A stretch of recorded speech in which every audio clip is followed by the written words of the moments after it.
I caught him bragging about sleeping with my wife in an airport bathroom while I sat dying in the next stall. He described everything: the motel, their next meeting. But when I investigated, I discovered something far worse: lies, betrayal, and a pregnancy that forced the hardest choice of my life. My name is Evan Hamilton. I'm 43 years old, married for 17 years to a woman I thought I knew inside and out. Jennifer and I met in college at a mutual friend's party, got married young at 26, built what I thought was a solid life together. We have 2 sons, Jack, who's 12, and Daniel, 10. They're good kids, smart, curious, full of energy. They still think their parents have it all figured out, that mom and dad are unbreakable. I work as a business development manager for a major telecom company, landing contracts worth millions and schmoozing clients at endless dinners and conferences. It's demanding work, lots of travel, lots of late nights, cultivating relationships that keep the revenue flowing. The money's solid, the benefits are good, and I've always prided myself on being the kind of man who provides for his family. A protector, a provider, someone my sons could look up to and respect. That Thursday night in September, I'd flown back from a 3-day sales conference in Boston. The keynote dinner had featured what I can only describe as suspect shrimp. By the time my plane touched down at LaGuardia, my stomach was staging a full-scale revolt. I barely made it through baggage claim before sprinting for the nearest restroom. I was sitting there in that grimy stall, head in my hands, trying not to pass out from the cramping, when I heard the main door swing open. Heavy footsteps. 2 voices echoed off the tile walls, amplified by the hollow acoustics. I recognized them instantly. Keith Whitlock and Ryan Parker, both freight coordinators for my division of the company. Keith was a loudmouth, always bragging about conquests and deals. Ryan was quieter, more skeptical, but he followed Keith around like a shadow. Keith's laugh hit me first, that obnoxious bark that always grated on my nerves during meetings. I stayed silent, frozen. No man wants to announce himself mid-battle with food poisoning, especially not to coworkers. Then I heard it. "Dude, I'm not lying," Keith said, his voice dripping with smugness and arrogance. "I hooked up with Hamilton's wife last weekend, right after that awards dinner at the Marriott downtown." My stomach, already in knots, twisted harder. Every muscle in my body tensed. "You're full of it," Ryan shot back, disbelief clear in his tone. "Jennifer's devoted to Evan. Everyone in the office knows that. They're like the perfect couple." "No, man." Keith laughed again, low and ugly. "Slipped her a couple extra drinks after Hamilton got called away for that emergency client meeting around 9. She loosened right up. We didn't even make out of the parking garage before things got heated. Backseat of my car, if you know what I mean." I couldn't breathe. My vision blurred. Jennifer had come home that night around midnight, apologizing for being late. Told me the dinner ran long, that she'd stayed to help coordinate the charity raffle and clean up. I believed every single word, kissed her goodnight, and gone to sleep beside her without a second thought. "And get this," Keith continued, his voice cocky as hell. "We're meeting again Friday afternoon. She's telling Evan she's got a client lunch uptown that'll run until 3 or 4. Poor bastard's watching the kids while she sneaks off to the Skyline Motel on Route 22. Room's already booked under my name." The sink turned on. Water rushed and echoed. My hands shook violently against the cold metal stall divider. "You're playing with fire, man," Ryan muttered nervously. "If Hamilton finds out, you're done. He's got connections. He could bury you. Fire's half the fun, brother. Besides, Hamilton's too busy chasing his next big contract to notice what's happening right under his nose." The door slammed shut. Their voices faded down the hallway, leaving behind only the hum of fluorescent lights and the drip of a leaking faucet. I sat there in that grimy airport bathroom, paralyzed, shaking, while everything I'd built over 17 years shattered into 1,000 jagged pieces around me. I barely slept that night, lying next to Jennifer in the darkness, listening to her soft, steady breathing. I replayed every moment from the airport bathroom in my head. Keith's voice, his words, the casual cruelty of it all. I wanted to shake her awake, demand answers, scream until the walls came down. But something held me back. Years of investigative instincts from my work, maybe, or just the cold, creeping fear that if I confronted her without proof, she'd lie her way out of it, and I'd be left looking like a paranoid fool. Instead, I lay there analyzing everything like a case file. The awards dinner at the Marriott. I'd been there for the first 2 hours, networking with regional managers, laughing at forced jokes, playing the game. Then my phone had buzzed. Emergency client situation in Philadelphia. A contract worth $3 million was about to collapse because of a miscommunication with their legal team. I'd apologized to Jennifer, kissed her cheek, and rushed out to handle it remotely from the hotel business center. I was gone for nearly 3 hours. When I returned to the ballroom around 11:30, the event was winding down. Jennifer was sitting at our table with a few co-workers, including Keith's supervisor and his wife. She looked relaxed, glass of white wine in hand, chatting easily about nothing important. Keith wasn't anywhere in sight. I'd assumed he'd already left. Nothing seemed off. Nothing at all. Jennifer had smiled when she saw me, slipped her hand into mine, said she'd missed me. We'd driven home together, talking about the speeches, laughing about the awkward karaoke some VP had inflicted on everyone. Normal, ordinary, comforting. But that night, after we got home, things shifted. Jennifer had initiated intimacy with an intensity one hadn't seen in months. Passionate, almost urgent, like she was trying to prove something or bury something deep. At the time, I thought it was the wine talking, maybe the excitement of the evening. Now, lying in the dark, I wondered if it was guilt she was trying to drown. The next morning, Jennifer moved through the house like clockwork, made breakfast for the boys, reminded Jack about his soccer practice, helped Daniel find his missing homework. She kissed me goodbye before I left for work, her lips soft against mine, her smile warm and familiar. "Love you," she said. "Love you too," I replied automatically, the words tasting like ash in my mouth. At the office, I couldn't focus. Sat through a conference call about quarterly projections without hearing a single word. My assistant asked if I was feeling all right. I lied and said the food poisoning was still messing with me. Around noon, I called my father. My dad's 70 now, retired from a career in corporate finance, living quietly in a townhouse upstate. We don't talk as often as we should, but when I do reach out, he's always steady, always clear-headed. "Evan," he said, surprised.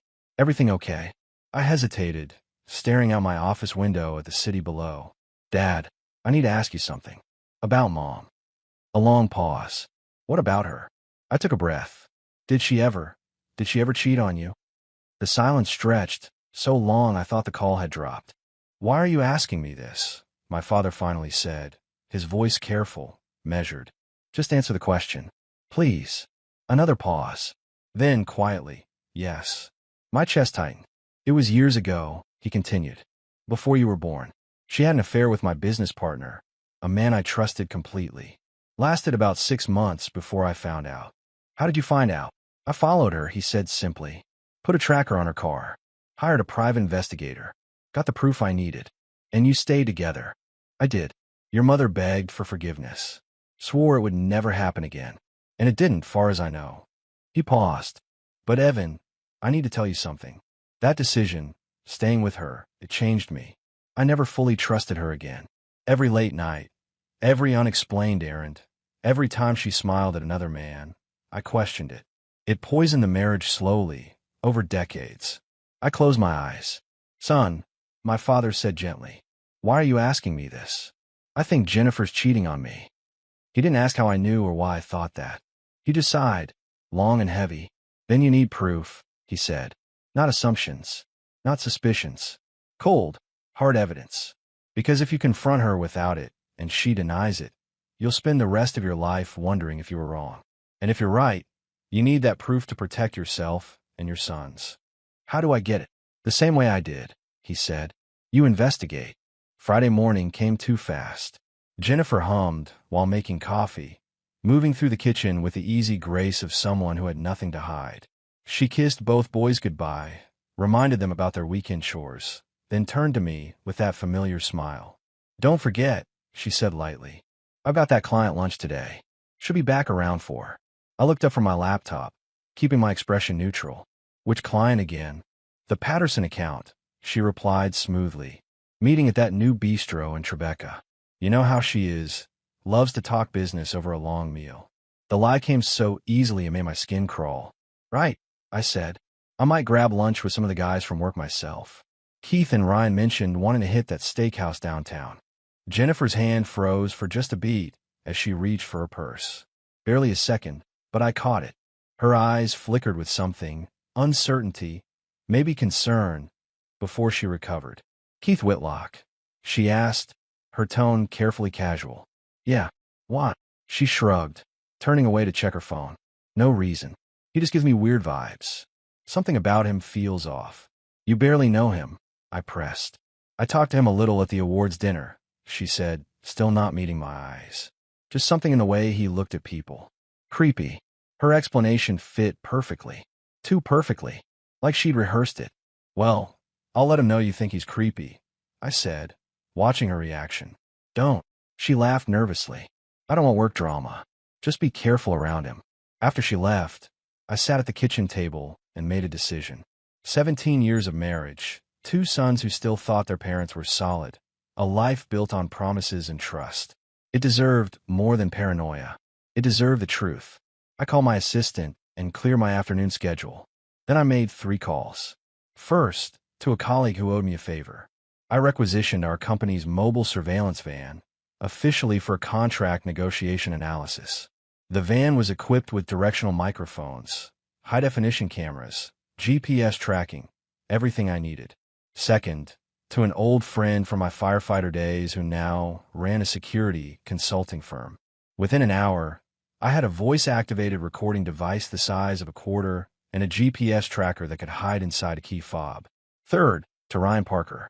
I caught him at lunch, sitting alone in a sandwich shop near the office. Slid into the booth across from him before he could react. "Evan," he said, startled. "Hey man, what's up?"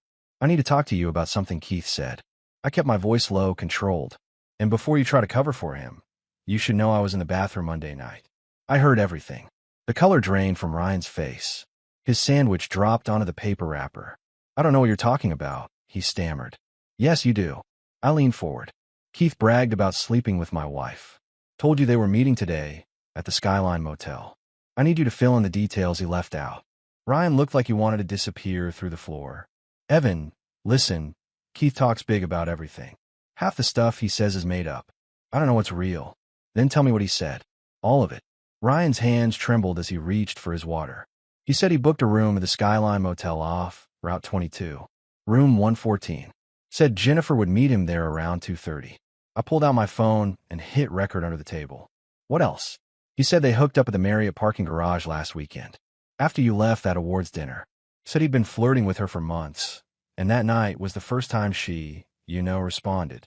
"Did he say anything else about today's meeting?" Ryan hesitated. "He said she set it up. That she texted him Wednesday, asking when they could meet again."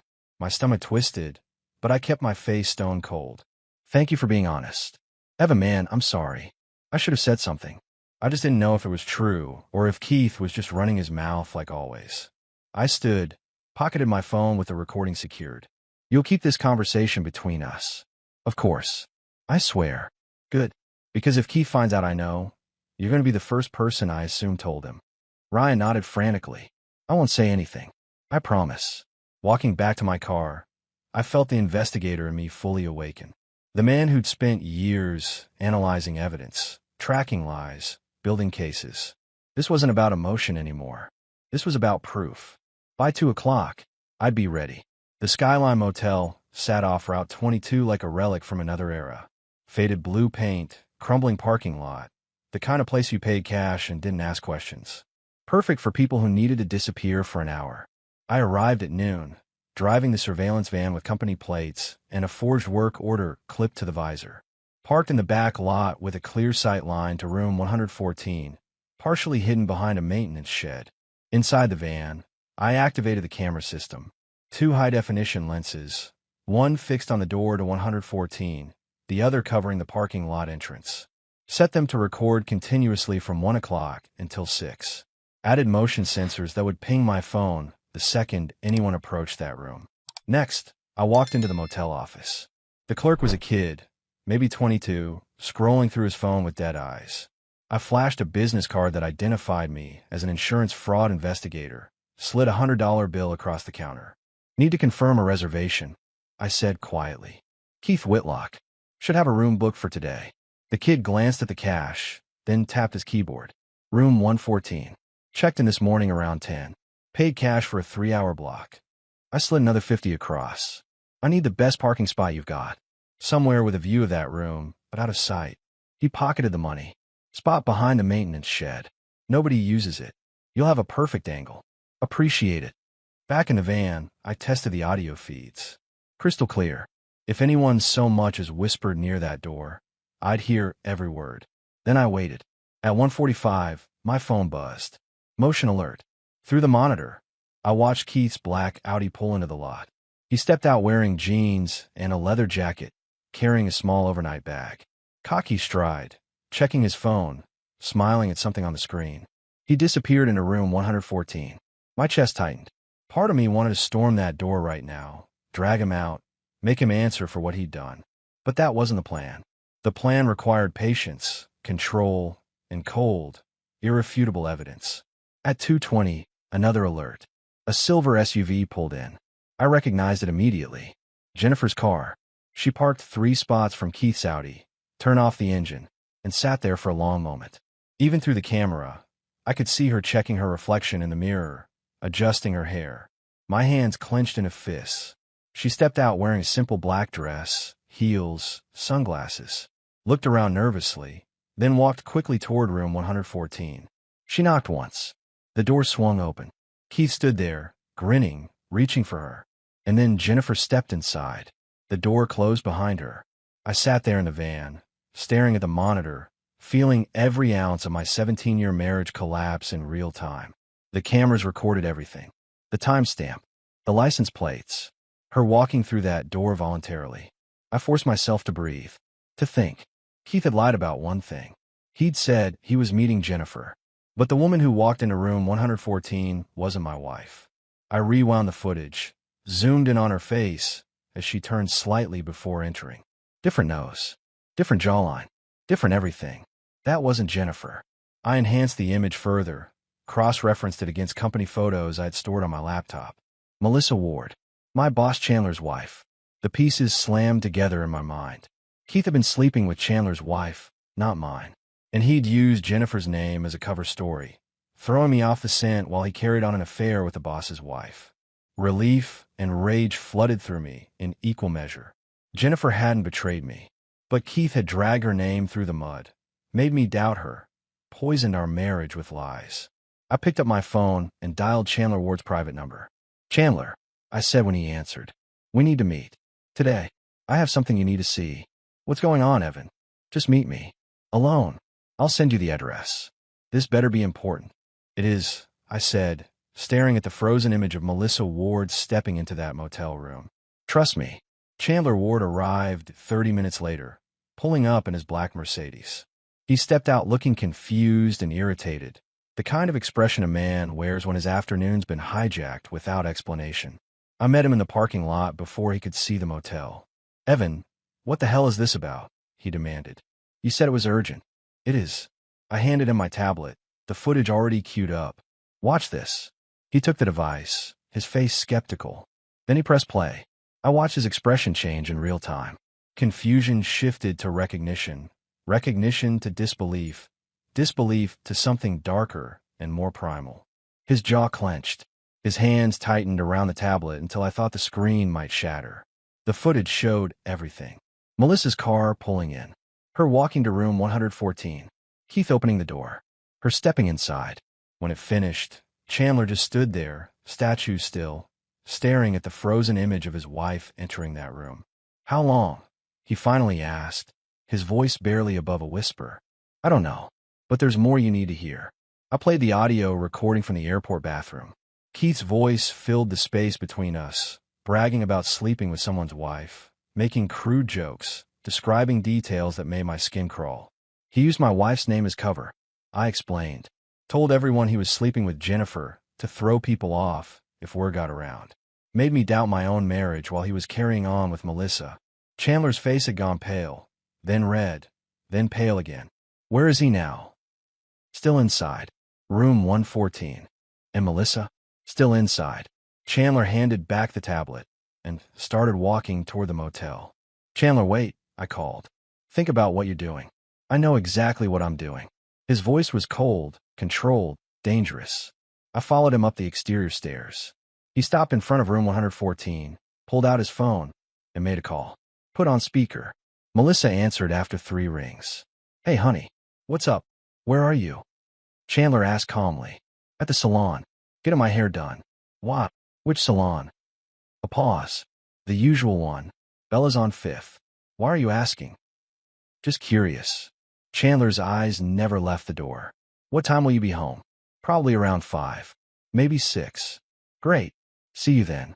He hung up and knocked on the door. Hard. 3 sharp raps that echoed down the breezeway.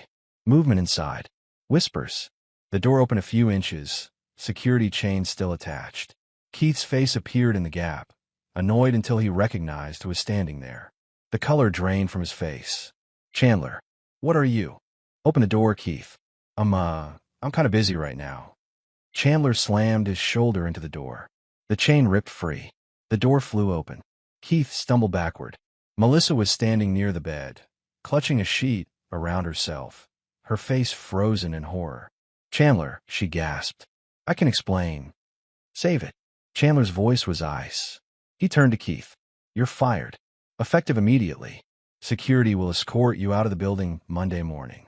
Don't bother cleaning out your desk. We'll mail you whatever's left.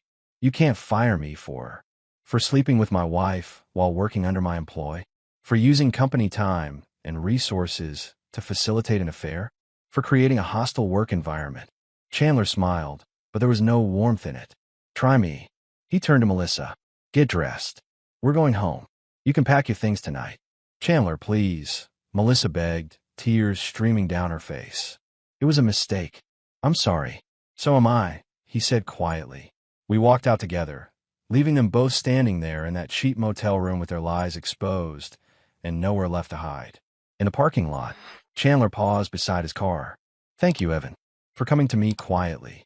You could have made this a public nightmare. You've been a good boss. A fair man. You deserve to know. He nodded slowly.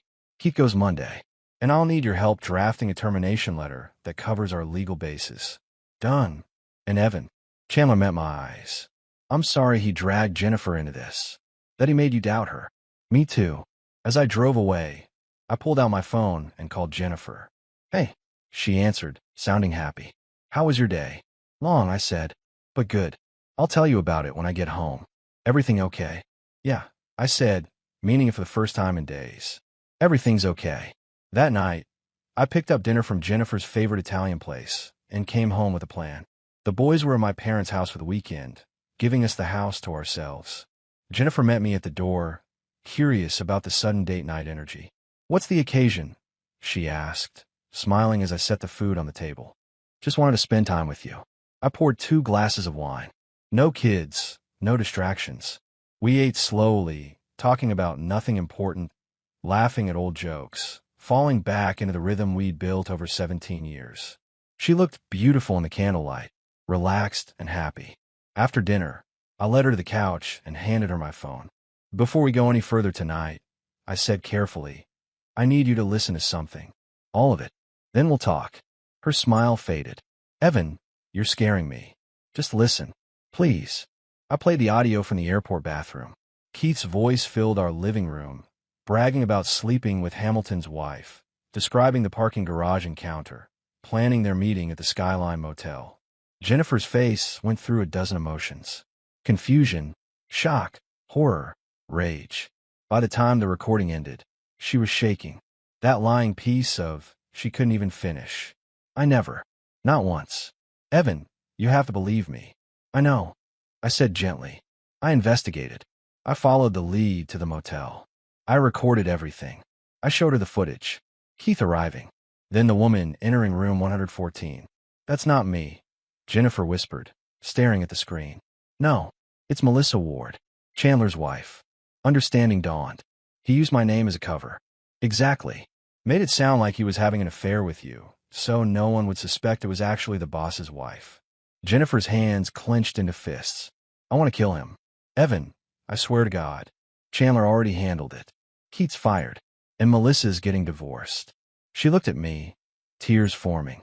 You thought I cheated on you. I heard him say your name. I heard specific details about that night at the Marriott. It sounded real. And you didn't confront me immediately. Her voice softened. You investigated first.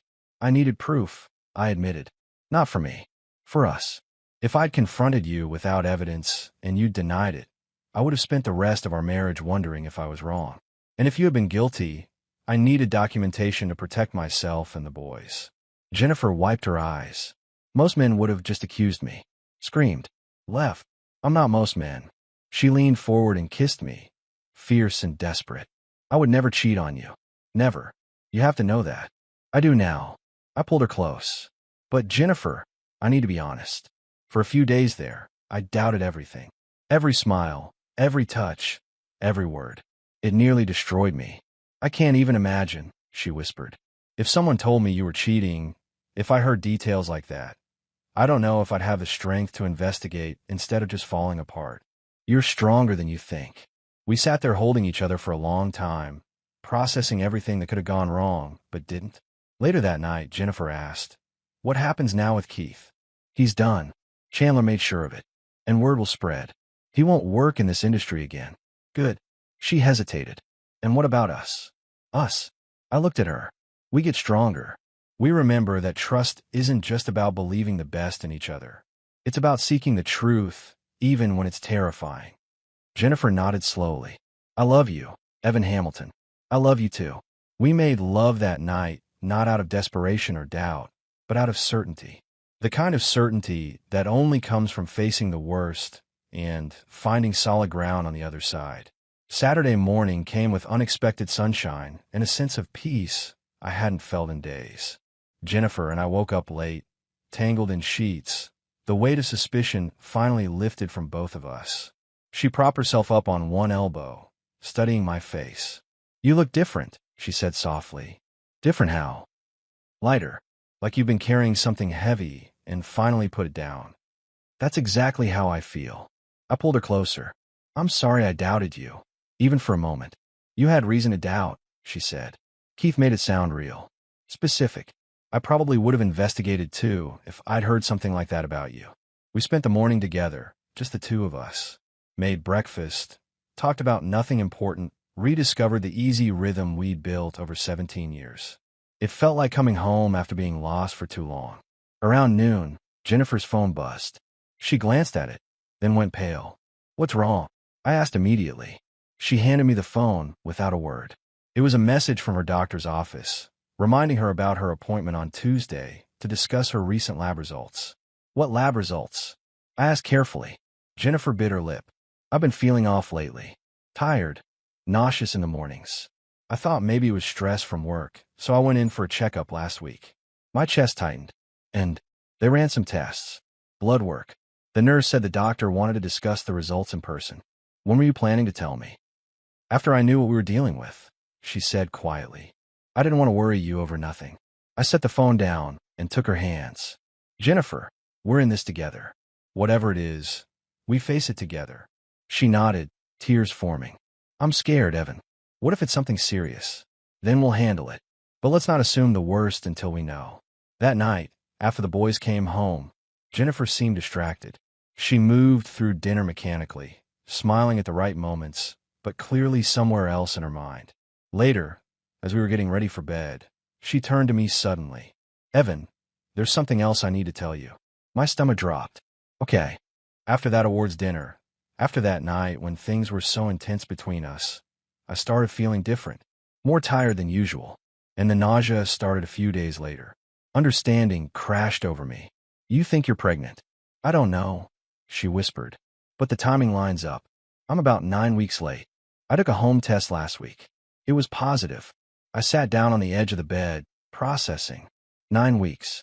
That means... It happened that night, after the Marriott dinner. The same night Keith claimed he'd slept with her. The same night she'd been so passionate, so urgent. My mind spun through calculations, possibilities, fears I didn't want to name. "Evan," Jennifer said, reading my face, "I know what you're thinking, but I swear to you, that baby is yours. I never touched Keith. Never. I believe you." I said, and I meant it. But a small, dark voice in the back of my mind whispered doubts I couldn't quite silence. Jennifer knelt in front of me, gripping my hands. When the baby's born, if you need to, we could do a paternity test. I'll take one right now if it helps. No, I said firmly. I trust you. I believe you. And I'm not going to let Keith's lies poison this. She collapsed against me, sobbing. I'm so sorry. I'm sorry you even have to think about this. It's not your fault. I held her tight. None of this is your fault. But as I lay awake that night, listening to Jennifer's breathing beside me, I couldn't stop the calculations running through my head. 9 weeks. The timeline fit. But so did Keith's story, if he'd been telling the truth about that night. I pushed the thought away, hating myself for even entertaining it. This was my wife, my partner, the mother of my sons. And if she said the baby was mine, then the baby was mine. I had to believe that. I had to. Monday morning arrived cold and gray. I drove to the office early, meeting Chandler in his private conference room at 7:30. He looked like he'd aged 10 years over the weekend, dark circles under his eyes, his usually sharp appearance slightly disheveled. Rough weekend? I asked. Melissa moved out Saturday night, he said flatly. Took her clothes, her jewelry, everything that mattered to her. Left the house keys on the kitchen counter. I'm sorry, Chandler. Don't be. I'm the one who was blind. He pulled out a folder. Let's get this done. We spent an hour drafting Keith's termination letter. Gross violation of company ethics. Inappropriate conduct with a superior spouse. Creating a hostile work environment through fabricated claims about coworkers. Every legal angle covered, every loophole closed. At 9 o'clock, HR called Keith in a conference room. He walked in cocky, smirking, completely unaware of what was waiting for him.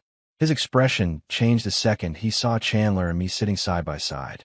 What's this about? Keith asked, the confidence draining from his voice. Chandler slid the termination letter across the table. You're fired. Effective immediately. Security will escort you out. Keith's face went white. You can't. I can. And I have. Sign the acknowledgement form, or we'll pursue legal action for defamation regarding your false claims about Mr. Hamilton's wife. Keith looked at me, then back at Chandler. This is because of Melissa? That was mutual, man. She wanted it as much as I did. Sign the form, Keith. He grabbed the pen and scrawled his signature, his hand shaking. 2 security guards appeared at the door. Escort Mr. Whitlock out of the building, Chandler instructed. Make sure he doesn't access any company systems or take any property. Keith stood, his face red with humiliation and rage. As he passed me, he leaned in close. I hope you're ready for the truth, Hamilton, he hissed. Because that baby your wife's carrying, there's a good chance it's mine. My blood went ice cold. Get him out of here, Chandler snapped. The guards hauled Keith away, his voice echoing down the hallway as he shouted threats and accusations that made heads turn throughout the office. I sat there, paralyzed, his words echoing in my mind. Evan, Chandler said carefully. Don't listen to him. He's trying to hurt you because he's got nothing left. How did he know Jennifer's pregnant? I asked quietly. We haven't told anyone. Chandler hesitated. Office gossip travels fast. Someone probably overheard something. But doubt had already planted itself deep in my chest, spreading roots I couldn't pull out. That afternoon, the company-wide email went out. Keith Whitlock and Ryan Parker terminated for violations of company ethics. No details, just clean, efficient closure. Whispers spread through the office like wildfire. People speculated, invented stories, filled in blanks with their own theories. By the end of the day, my phone was full of messages. Some supportive, some curious, some just nosy. Jennifer called around for. I heard what happened. Are you okay? Yeah, I lied. Just a long day. Evan, people are talking. Saying Keith got fired because of something involving us. Let them talk. It'll die down. Did he say anything? When you fired him? I hesitated too long. Evan, what did he say? Nothing that matters. I replied, hating the lie, but unable to burden her with Keith's final poison. I don't believe you, but I'll drop it for now. She sighed. Come home soon, okay? I miss you. I will. I love you. I love you too. I hung up and stared at my computer screen, seeing nothing. Keith's words played on repeat in my mind. That baby your wife's carrying, there's a good chance it's mine. I knew it was a lie, a last desperate attempt to wound me. But knowing something and believing it are two different things. And right now, sitting alone in my office while doubt ate away at my certainty, I wasn't sure which one was winning. Tuesday afternoon, Jennifer and I sat in Dr. Fletcher's office, waiting for the results that would either confirm our hopes or shatter them completely. Jennifer gripped my hand so tightly I could feel her pulse racing through her palm. Dr. Fletcher entered with a folder and a gentle smile. She was a woman in her 50s, calm and professional, the kind of doctor who delivered difficult news enough times to know how to soften the blow. "Jennifer, Evan," she said, sitting across from us. "Thank you for coming in. I have your results. Just tell us," Jennifer said, her voice barely steady. "Whatever it is, we can handle it. You're pregnant. About 9 weeks along, just as you suspected. Everything looks healthy so far. Congratulations." Relief flooded Jennifer's face, but I felt something more complicated churning in my chest. Joy mixed with doubt, certainty fighting against Keith's poisonous final words. "That's wonderful news," Jennifer breathed. "Thank you, doctor." Dr. Fletcher looked at me, her expression shifting slightly. "Evan, you seem troubled. Is there something you'd like to discuss?" I hesitated, feeling Jennifer's eyes on me. "Is it possible to do a paternity test before the baby's born?" The room went silent. Jennifer's hand slipped from mine. "Evan," she whispered, hurt flooding her voice. "I need to know," I said quietly, hating myself but unable to stop. "He said things when we fired him, things that got into my head. And I know you're telling the truth, Jennifer. I do. But I need certainty. I need to silence that voice once and for all." Dr. Fletcher nodded slowly. "There are non-invasive prenatal paternity tests available. We can do one as early as 10 weeks. It's safe for both mother and baby, requires just a blood sample from Jennifer and a cheek swab from you." Jennifer stood abruptly. "I can't believe you're asking for this. Jennifer, after everything, after you investigated, after you found proof I was innocent, you still doubt me?" Tears streamed down her face. "What kind of marriage do we have if you need a test to believe your own wife?" "It's not about believing you," I said, standing to face her. "It's about silencing the doubt Keith planted. I hate that it's there, but it is. And if we do this test, if we get that proof, then no one, not Keith, not anyone, can ever make me question it again. So do it for yourself," Jennifer said bitterly. "Because I don't need proof. I know whose baby this is." Dr. Fletcher cleared her throat gently. "Why don't you two take some time to discuss this privately? There's no rush to decide today." We left the office in silence, drove home without speaking. The distance between us felt like a canyon. That night, after the boys were asleep, Jennifer found me sitting on the back porch, staring at nothing. "Evan," she said quietly, sitting beside me, "I've been thinking about what you said." "I'm sorry," I began. "I shouldn't have. Let me finish." She took a breath. "You're right. Keith planted poison, and it's eating at you. I can see it. And as much as it hurts that you need proof, I understand why. So we'll do the test." I turned to her, stunned. "Jennifer, but I need you to understand something," she continued, her voice firm. "This isn't about me proving my innocence. This is about you finding peace. Because I already have peace. I know the truth. And once that test comes back showing you're the father, I need you to let this go completely. No more doubts. No more second-guessing. We move forward or we don't move at all. I promise," I said, pulling her close. "Once we know it's done, forever." She leaned against me, and we sat there in the darkness, holding each other while the weight of Keith's lies slowly began to lift. 2 weeks later, the results came back. I opened the envelope in Dr. Fletcher's office, Jennifer beside me, both of us holding our breath. Probability of paternity, 99.9%. I was the father. Relief crashed over me, so powerfully I nearly collapsed. Jennifer was crying, but this time from joy, from vindication, from the knowledge that we'd survived the worst and come out stronger. "I told you," she whispered, laughing through her tears. "I told you. You did." I kissed her forehead, her cheeks, her lips. "And I should have never doubted. But you needed this," she said gently. "And that's okay. We did what we needed to do to protect our marriage." That night, we told Jack and Daniel they were going to have a little brother or sister. Their excitement was infectious, pure, untainted by the darkness we'd waded through to get here. And for the first time since that night in the airport bathroom, I felt completely, entirely whole. 3 months later, Chandler Ward called me into his office. The divorce with Melissa had been finalized the week before, and he looked lighter somehow, like a man who'd finally stopped carrying a burden he'd held too long. "Evan, sit down," he said, gesturing to the chair across from his desk. "I want to talk to you about something important." "Okay. How would you like to be promoted to Executive Vice President of Strategic Operations?" I blinked, stunned. "What?" "You handled the Keith situation with professionalism and discretion. You protected not just your own family, but this entire company from a potential scandal. That kind of judgment, that kind of character, it's rare." He slid a folder across the desk. "The position comes with a significant raise, stock options, relocation assistance, if you want to move to a different regional office. You've earned this." I opened the folder, scanning the numbers. The salary was nearly triple what I was currently making. "I don't know what to say." "Say yes," Chandler smiled. "You've got a growing family to think about. Let me help you take care of them." I thought about Jennifer, about the baby growing inside her, about Jack and Daniel, and the life we were building together, about second chances and new beginnings.